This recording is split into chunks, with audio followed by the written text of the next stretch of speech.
तो दोस्तों आज के इस वीडियो में हम एक और आपको टेक्निक दिखाने वाले हैं कि कैसे हम दांत निकाल के एक्सट्रैक्शन करेंगे। सबसे पहले मैं लोकल एनेस्थीसिया लगा रहा हूँ इनके, टॉपिकल मैंने पहले लगाया, उसके बाद मैं अपनी सिरिंज को रेडी करता हूँ इंजेक्शन लगाने के लिए। आप देख सकते हैं हम लोग सिंगल कार्ट्रिज यूज़ करते हैं इंजेक्शन के लिए, इससे क्रॉस कंटेमिनेशन यानी कि इन्फेक्शन का खतरा काफ़ी ख़त्म हो जाता है। तो दोस्तों अब मैंने अपनी एनेस्थीसिया रेडी कर ली है, मैं पेशेंट को चेक कर लेता हूँ, दोबारा एनेस्थीसिया लगाना स्टार्ट कर देता हूँ। आप देखिए बहुत ही स्लो इंजेक्शन हम लोग लगाते हैं, इंजेक्शन लगाते हैं पेशेंट को कोई पेन नहीं होता है। मेरे असिस्टेंट ने ट्रॉली रेडी कर दी है, हमने एक्सरे देख लिया है और हम देख चुके हैं कि दांत पूरा ख़राब हो चुका है। अब मैं पेशेंट को नॉर्मल इंस्ट्रक्शंस बता रहा हूँ कि क्या आपको फील होगा, क्या फील नहीं होगा, क्या चीज़ें आपको पता लगेंगी, मेरा असिस्टेंट कैसे काम करेगा, क्या सक्शन लगाया जाएगा, सारी चीज़ें पेशेंट को एक्सप्लेन करते हैं और फिर पेशेंट का ट्रीटमेंट हम शुरू करते हैं।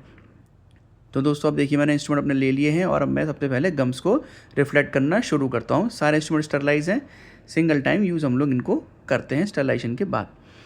अब देखिए दोस्तों सबसे पहले हम लोग गम्स को रिफ्लेक्ट करना शुरू कर रहे हैं, क्योंकि जो टीथ है वो ख़राब हो चुका है, उसे निकालना पड़ेगा।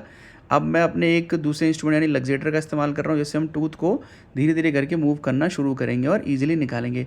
दोस्तों यहाँ हम दांत को कट इसलिए कर रहे हैं क्योंकि दांत को एक पीस में निकालना मुश्किल होता है, इसलिए हम दांत को दो पार्ट में डिवाइड किया। अब हम स्लोली दोनों पार्ट को स्लोली निकाल रहे हैं। जैसे पहला पार्ट निकल चुका है, अब हम सेकंड पार्ट भी निकालना शुरू कर रहे हैं।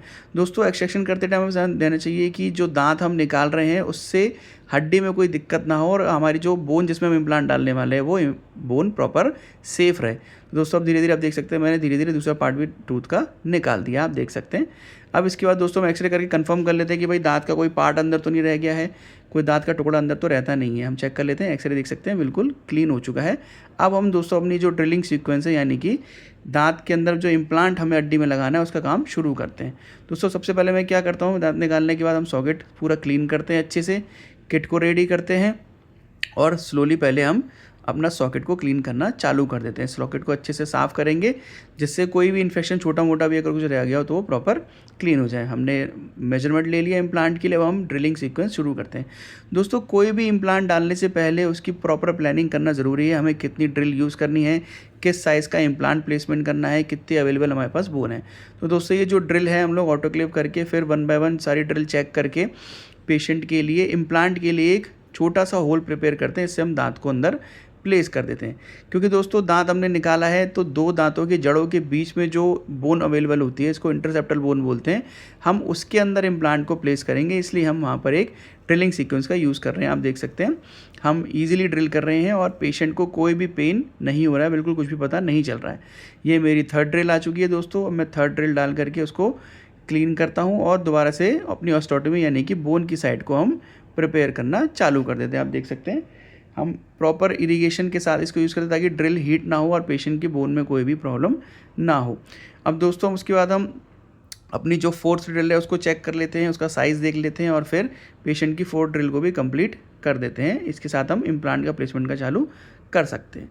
तो दोस्तों अभी हमारी देख सकते हैं फोर्थ ड्रिल भी कंप्लीट हो गई है, पेशेंट को कोई पेन नहीं हो रहा है। इजीली हम धीरे धीरे अपनी जो ऑस्टोटमी यानी कि इम्प्लांट की साइड को हम प्रिपेयर कर रहे हैं जहाँ पे हम इम्प्लांट को डालेंगे। तो दोस्तों सक्शन प्रॉपर लगा हुआ है, ब्लीडिंग नहीं हो रही है। अब हमने इम्प्लांट अपना निकाल लिया, इम्प्लांट हमने लोड कर लिया अपनी मशीन में और अब हम उस साइड में जहाँ पे हमने प्रिपेयर किया था उसके अंदर इम्प्लांट को प्लेस कर देंगे। दोस्तों आप देख सकते हैं इम्प्लांट प्लेसमेंट भी तुरंत सेकंड्स में हो जाता है। स्लोली हम इम्प्लांट को हैंड पीस के द्वारा धीरे धीरे बोन की हड्डी में सिक्योर कर देते हैं। अब दोस्तों मुझे अच्छा उसमें प्राइमरी स्टेबिलिटी मिल गई है इम्प्लांट में, तो मैं उसके ऊपर हीलिंग अबॉटमेंट लगाता रहा हूँ। हीलिंग अबॉटमेंट से फ़ायदा क्या होता है दोस्तों, हमें सेकंड स्टेज सर्जरी यानी कि सेकंड टाइम जब हम दांत में कैप लगाने वाला काम शुरू करेंगे इम्प्लांट में, तो हमें मसूड़ों को दोबारा खोलना नहीं पड़ेगा। इसी अटैचमेंट को हम ओपन करके पेशेंट का स्कैन कर सकते हैं और इम्प्लांट का दांत का नाप ले सकते हैं। अब मैं एक्सरे करके कंफर्म कर लेता हूँ कि हमारा अबॉटमेंट ठीक से सेट हो गया है कि नहीं। बहुत अच्छे से सेट हो गया आप देख सकते हैं, लेकिन आपको भी दिख रहा होगा अबॉटमेंट के दोनों तरफ थोड़ा थोड़ा गैप है, क्योंकि दांत हमने दोस्तों जो इम्प्लांट हमने लगाया वो बोन के अंदर लगाया है। दोनों तरफ रूट का स्पेस था, तो हम रूट के स्पेस को हम फिल करेंगे ग्राफ्ट से। ग्राफ्ट से फ़ायदा ये होता है दोस्तों कि जो बचा हुआ स्पेस होगा इम्प्लांट के आसपास उस तरफ भी अच्छे से हड्डी बन जाती है, तो हमारा इम्प्लांट बिल्कुल 100% सिक्योर हो जाता है, कहीं भी कोई स्पेस नहीं बचता है। अब आप देख सकते हैं हम धीरे धीरे जो ग्राफ्ट है यानी कि जो आर्टिफिशियल बोन होती है उसको हम इम्प्लांट के बचे हुए स्पेस के आसपास हम फिल कर दे रहे हैं, जिससे इम्प्लांट की सिक्योरिटी कंप्लीटली हो जाएगी। उसके बाद हम लोग एक्सरे कर लेते हैं, चेक कर लेते हैं और फिर आप देख सकते हैं दोस्तों पेशेंट का रिव्यू। मेरे साथ है आज भागाराम जी, जो कि एसएन मेडिकल कॉलेज में नर्सिंग स्टाफ हैं, वैसे रहने वाले राजस्थान के हैं। Yes sir. और इनका हमने वीजर एक्सट्रैक्शन और इम्प्लांट प्लेसमेंट किया था लोअर लेफ्ट साइड में। लोअर का इनका मोलर टूथ था जो ख़राब हो चुका था, उसको हमने निकाल के इनके इम्प्लांट किया।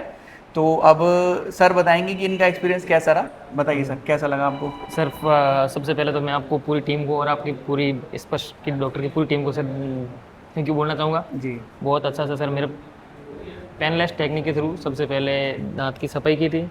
फिर बाद में जो दांत खराब था उसको पेनलेस टेक्निक से बिल्कुल रिमूव किया। और ये पूरा टेक्निक 2-3 विजिट में होगा और वो भी इम्प्लांट कर दिया आपने। तो सर मेरा ओवरऑल एक्सपीरियंस मेरा बहुत अच्छा रहा, पेनलेस रहा, बहुत वेरी गुड कोऑपरेटिव आपकी टीम है, बहुत अच्छा रहा। राम जी, आप मुझे बताइए कि जैसे हमने आपका दांत निकाला और साथ ही साथ इम्प्लांट भी प्लेस किया, उसके बाद आफ्टर सर्जरी जैसे सुन का इंजेक्शन का असर गया और आपके इंजेक्शन वगैरह सब लगा था, उसके बाद आपको कितना दर्द हुआ?